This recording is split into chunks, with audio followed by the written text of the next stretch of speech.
Medyo ninervyos ako ng very light dun sa laban ng Farm Fresh at saka ng Creamline. Kasi 'di ba, natalo na nga sila nung first game. Tas siyempre pagka natalo pa sila ngayon 'di ba, ano na, katulad nga kanina na nakuha ng Farm Fresh ang first set, talagang nakakakabog ng dibdib sa totoo lang. If you are a CCS fan, talagang mangangamba ka. Pero nagpainit lang pala itong mga lola niyo. Nung second set medyo alanganin pa, medyo dikit na dikit pa.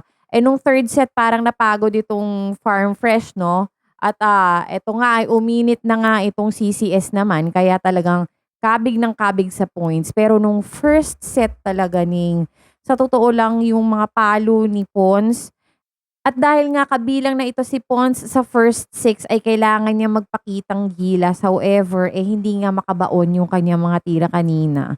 At dahil nga meron ding angking galing talaga itong Farm Fresh. Actually, na-notice ko 'to last conference pa lang.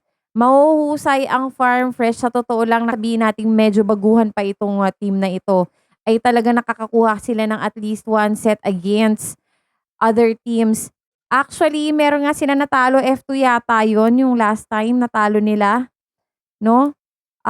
Or Cherry ba 'to o Signal? Nakalimutan ko na kasi sa totoo lang hindi ako nanonood ng games kapagka iba yung naglalaban. Not unless pagka ang may laban ay Petrogas at itong CCS. Sabihin na natin na bias ako kasi siyempre 'di ba pagka meron naman talaga tayong sinusuportahan na team, yun lang yung gusto nating panoorin. So, ang Farm Fresh ay nakakuha ng isang game against dito sa veteran team na ito na para sa bagong team na makakuha ng isang game, talagang it's a big deal. Lalo na hindi ito usually nagagawa ng ibang teams, 'no? Katulad na nga lang din nung next led, 'di ba? Alam naman natin na yung mga players na iba do'n ay galing sa Akari. So, veteran team din 'yon. Pero however, parang hindi pa sila nananalo so far hanggang ngayon. This is their second no, this is their third conference. At napapansin ko, alam nyo ba, na itong CCS, hindi ko alam kung tinatamad lang ba talaga sila 'pag reinforced conference. Kasi naalala ko nung last reinforced conference ay, ang nanalo ay Petrogas 'no, at, ito nga si Yelo yung, import ng CCS at ito naman si Lindsey van der Wide ang import ng Petrogas. Actually, okey lang naman yung nanalo yung Petrogas kasi isa din 'to sa favorite teams ko talaga, itong Petrogas na 'to. Talagang, kapagka ang CCS, nasa top na, kung mag-second place talaga, itong Petrogas. So, nung last time na nanalo ang Petrogas sa reinforced conference, no hard feelings naman ako dun, 'no. Nanghihinayang ako kasi every time na reinforced conference ay hindi masyadong bumabanat ang Creamline o yun lang yung observation ko, 'no. Baka naman talagang bilog lang talagang bola at hindi lang talaga palaging naibibigay ng tadhana. So anyways, ito ngang import ng Creamline ay bash na bash kasi nga ito daw ay, bagets pa at, parang kulang pa sa experience at, medyo may mga errors na nako-commit.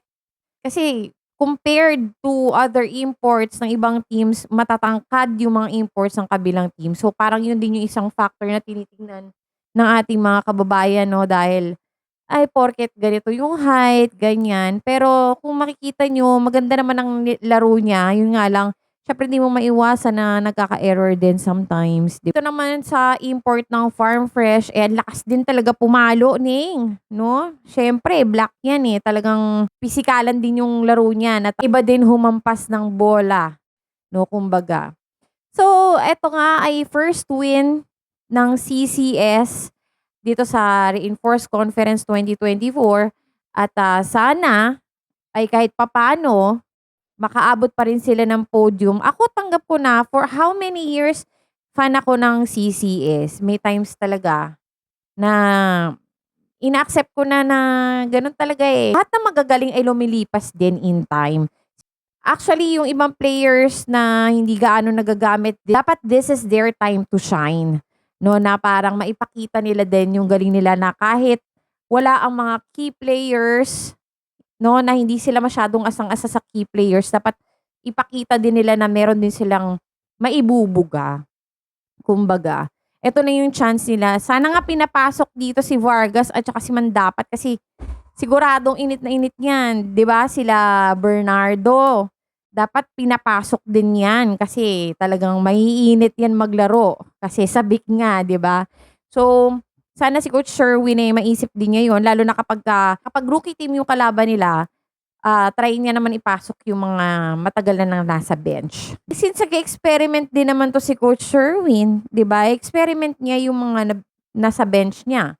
'Di ba, pasok-pasok din niya. Kung maghihintay pa tayo sa mga susunod na games at naku 'no, si Ali at saka si Tots 'no. Ako tanggap ko kasi si Gemma na nagre-represent siya ng country natin sa ibang bansa 'no, bilang national team siya. Pero itong dalawa, naku, nandun lang sila sa bench parang nakakalungkot 'di ba, na sila kasi yung nagbibigay buhay every time na may laro. Lalo na ito si Tots dahil nga ito ang favorite pasahan ng bola ni Kyle ito, 'di ba? So, ang dami ngayon nagbe-blame kay Kyle, sinisisi siya dahil nga, nawala daw yung galing ni Kyle kasi ano nga, dahil wala nga si Tots. Well, hindi naman sa gano'n. Pero si Mafe din nung last time na pinasok siya, ang dami rin niyang errors. So, 'di ba, gano'n talaga, bilog talaga ang bola at hindi mo masasabi ang laro. So, wag tayong maghuhusga ng mga players kasi pinaghihirapan din nila 'yan. Men, sino ba naman ang gustong matalo? Siyempre, etong mga players na naglalaro ngayon gusto din nilang i-prove yung sarili nila na hindi porket wala yung mga key players, unang-una diyan nawala si Sed, 'di ba? O okey lang 'yun kasi lipas na 'yun, napatunayan na rin nila na kahit wala si Sed, magcha-champion pa rin sila, tsaka si Gia napatunayan nila na kahit wala si Gia tsaka si Sed nung mga nakaraan, ay nakuha pa rin nila, nasungkit pa rin nila ang championship.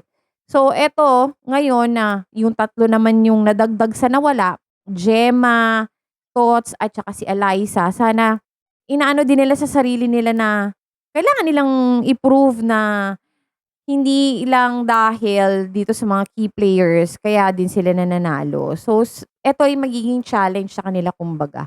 At siyempre, huwag nating kakaligtaan ng ating lucky charm na si Sato, nakakatuwa, at saka si Ella. Napakaswerte ni Ella sa service line. No, talagang nakakatuwa din at pinasok siya. It's nice to see her back on court again. At ito nga si Sato. Sana medyo ibabad pa sana si Sato. So that's it for today's video. Thank you so much for joining me and please don't forget to subscribe. Bye-bye!